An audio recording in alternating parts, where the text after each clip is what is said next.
যদি তাই একবার আমি আমার রাধারানীকে দর্শন করাতে পারি তাহলে ধনবে ধনবে তোর চরণের দাস হব।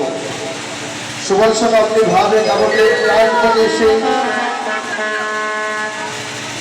রাধারানীকে দর্শনের নিমিত্তে রাবণের রাজপথে এসে যখন দণ্ডায়মান হলে জটিলা কুটিলা আপন অঙ্গনে বসে দিল।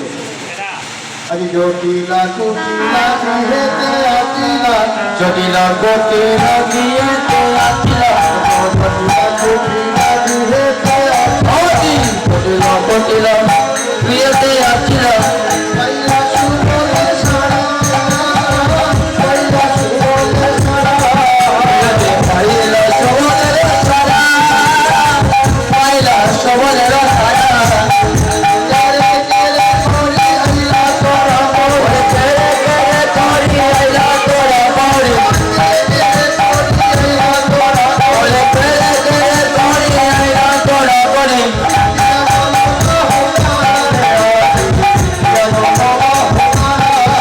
ওরে মন দিলা বনারা রে আজি, মন দিলা বনারা।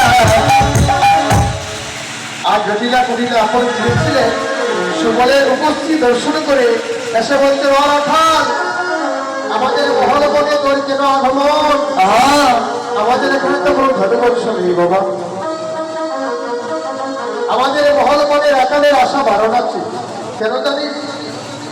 ওই নন্দন শিকড় কালা তার ভূতদের পাঠিয়ে দেয় আমাদের রাধারানীকে জীবন করে দেখতে। তাই আমাদের মহলের সম্মুখ পারে রাখালদের যাওয়া নিষেধ আছে। তুমি ভালোই ভালো এখান থেকে প্রস্থান করো, না হলে আমরা তোমার উপর ক্ষুধাসক্ত হয়ে যাবো। সুবল মনে মনে ভাবলেন যদি আর জটিলা